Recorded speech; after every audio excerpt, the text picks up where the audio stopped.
It is a privilege today to be visiting with the head football coach for the Keiser Seahawks, Coach Myles Russ, who in his first season hasn't yet lost a game. And that includes a big-time NAIA Football Championship Series semifinal win on Saturday, 42-38 over Benedictine. Coach, an incredible comeback. Scored the final 21 points, trailing by 17 midway through the fourth quarter.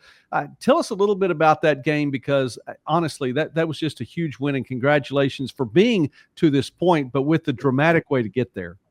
Yes, sir. It's been a blessing. That's all there is to it. I told after the game, I always said, God is good. It was such a crazy game. Obviously, you saw the game, but it just says so much about our culture and what we've been really trying to focus on, and these guys, of how we can build them up as men and going through different things. And we talk about our journey throughout this whole season, and how we're navigating through this journey, and how this journey is going to have some highs and lows, how you're going to have to, find a way to get through it, just like in life, and how you're going to have to compartmentalize things. That's one thing I always say. I got that really from Coach Socia of, not trying to take everything in, trying to separate some things and be able to take things, one at a time, and not try to take it all in. And I think that's one thing that we showed that game. We compartmentalized it. We knew we had a big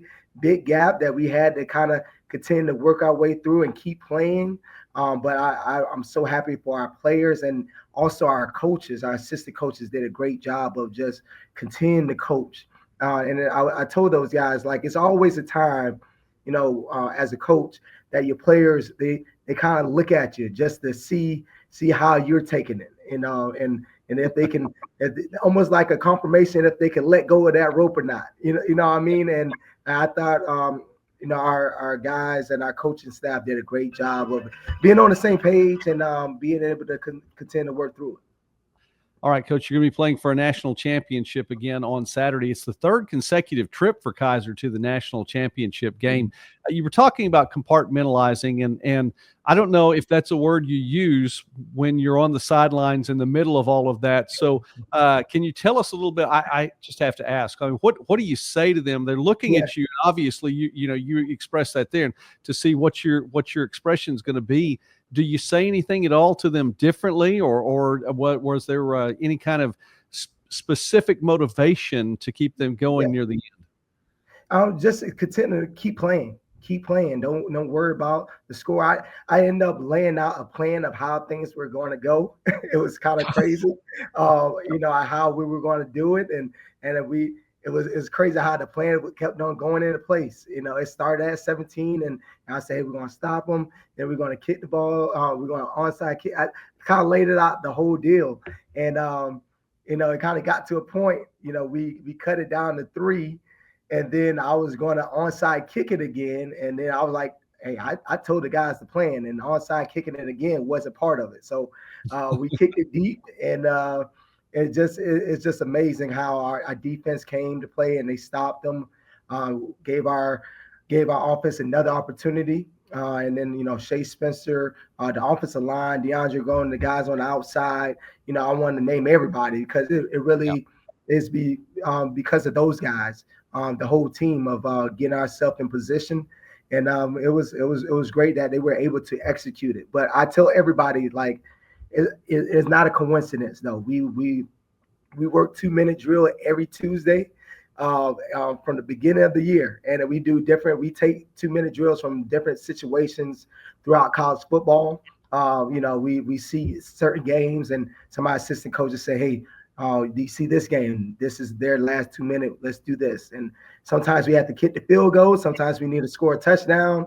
So those guys have been in that position offensively and defensively, and it's just amazing that they were able to execute it. Well, Coach, you mentioned the defense there, and I know I'm with you on that. I'm sure you'd love to mention everybody because clearly it was a team effort all the way through, both sides, the defensive, offensive lines. I mean, to get everything done. Talk about the defense for a moment. A phrase that I've used here on this channel with Keiser's defense is that it just bows up when it needs to. And Yes. times in the first quarter, and then obviously in the fourth quarter of the game on Saturday when it had to bow up. But I really feel like that's just been a part of this defense's MO throughout the season for you, that when it needs to make a stand, it does. Tell us a little bit about the defense. And I love it. Starts with our defensive coordinator, Coach Davila, and the rest of our defensive staff. Getting those guys in the right position. Our guys do a really good job of mixing up the different fronts. Mixing up the different coverages that we're trying to kind of confuse the offense. And those guys. One thing I love about what they do, the adjustments that have to be made, and our players do a great job of when our coaches make those adjustments, being able to execute those specific adjustments. So I think that's what it's a part of. Sometimes like they might be gaining yards, and they're seeing something that we're doing, but it's not a coincidence. At a certain point, it stops, and I think that really goes in terms of our coaching staff understanding what the opposing team is trying to do, and then getting our guys in position to adjust to those things. Yeah, man, it's been great to have a defense like that. They work so hard. They're part of the team that we always talk about, that physicality, that toughness. Want to make sure we're attention to detail oriented.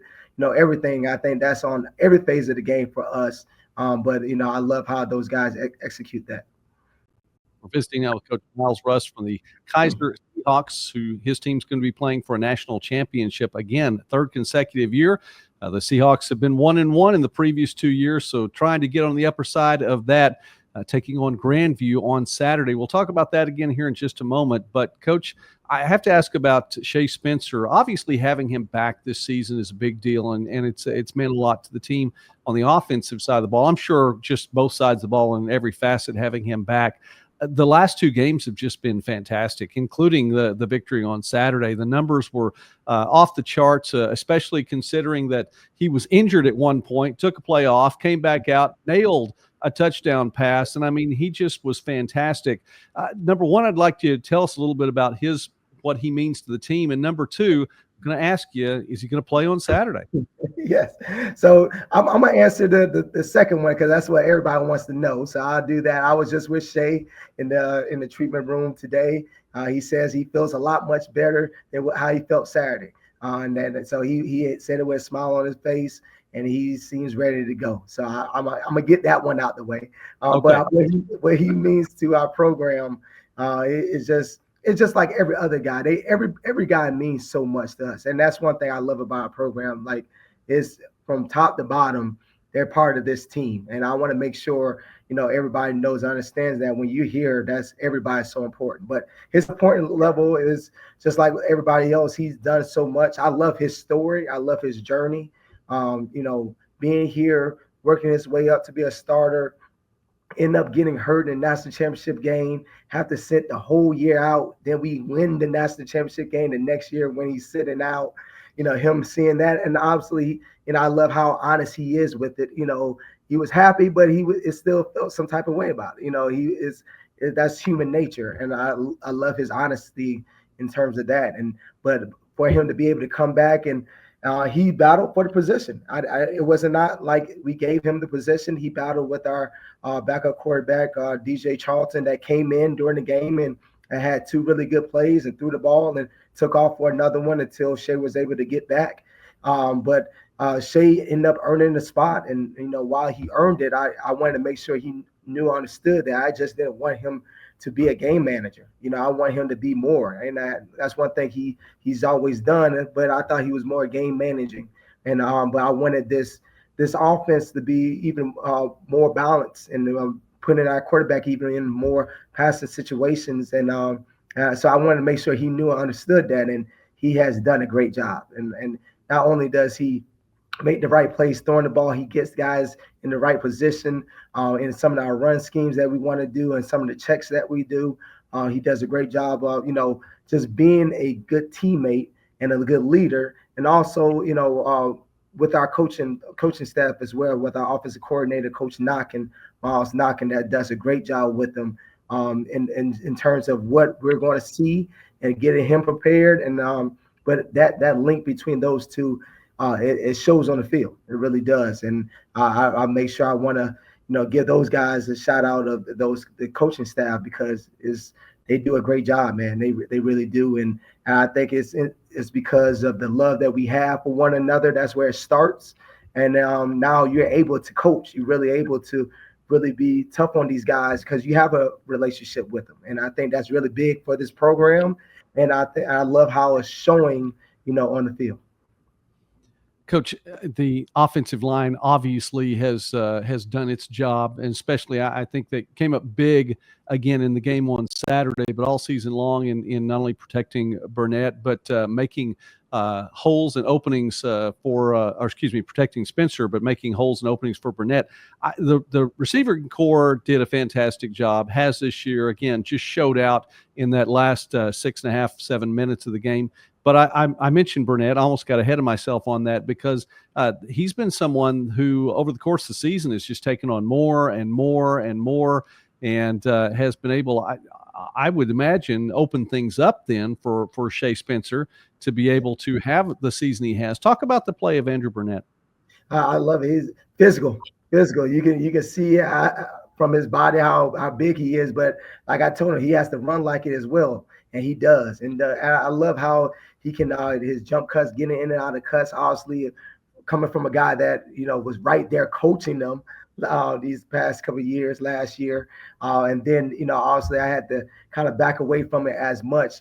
But he's being coached up from a guy that won us the national championship in Justin Wake, who's now our running backs coach, and getting him prepared. But it starts up front as well at the offensive line position, led by Coach Antonio Woods, that does a great job with those guys, being physical, doing a lot of different run schemes. And it says a lot. Everybody's trying to stop the run. So we have to find different ways how we're going to be able to run the football. And I love how we find those ways in terms of that. And then, but everybody's on deck in terms of that.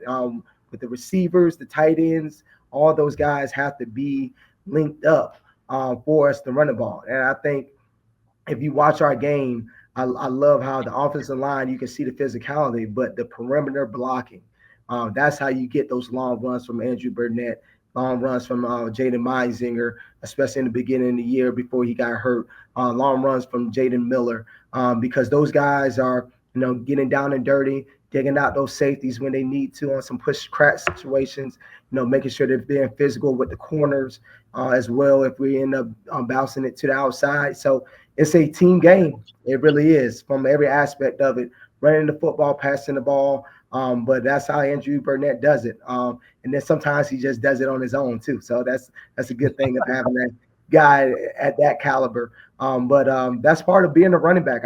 Like I told him when he first got here, anybody can run through those big holes. You got to be able to make guys miss. You got to be able to run guys over and make those kind of plays to kind of separate yourself. And then I love it's a big difference of 2nd and 10 and 2nd and 7, and finding a way to try to get those 2 to 3 yards when you don't have anything. And I think that's one thing that he does very well.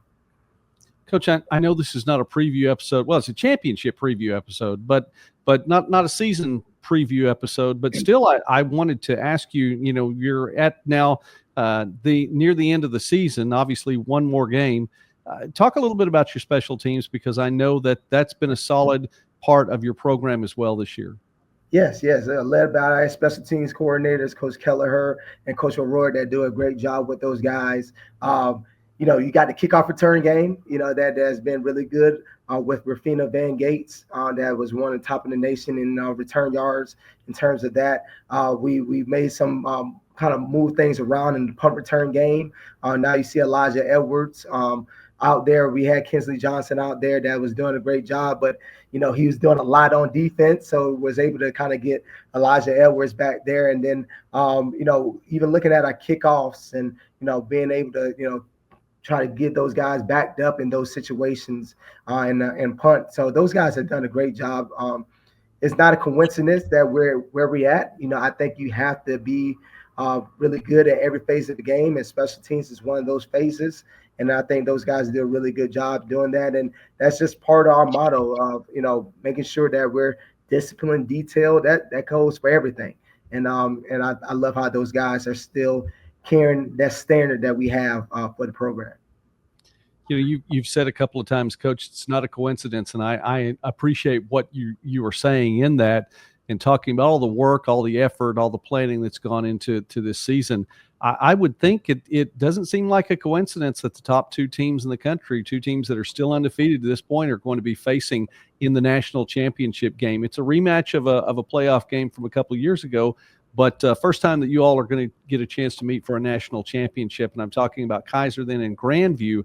The Vikings have had a strong season as well, and without giving away state secrets, Coach, not looking too deep into the game plan there, but can you give us an overview, a little bit of a preview of what Saturday's game might be like? Two great teams, battling it out, physical, they're fast as well. Like I was just talking to, some other guys of just how this is a good representation of NAIA football. I really do.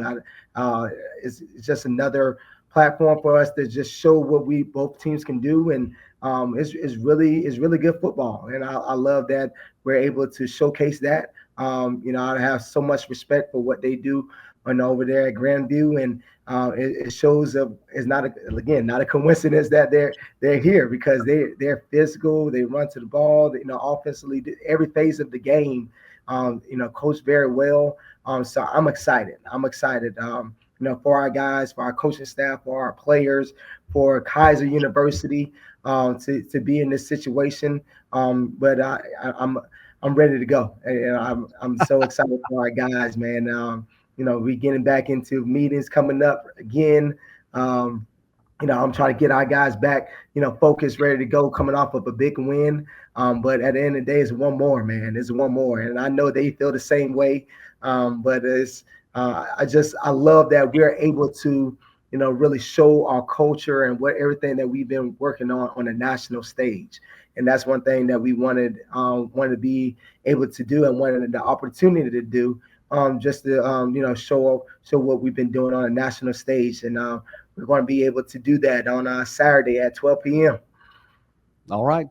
Well, Coach, you're ready to go. I'm already ready to watch. I'm excited about this one. Pumped up from the two games from this past weekend, and know it's going to be a great championship game. Coach Myles Russ, congratulations not only on the victory in the semifinal. The season as a whole has been, I think, from any way you look at it, in your first year as the head coach there, it's been a successful year, and the program has done nothing but be successful. So congratulations for being back in that championship game, and thank you so much, sir, for taking some time with us today here on Midwest Sportsnet to talk about it and get us ready for Saturday's championship.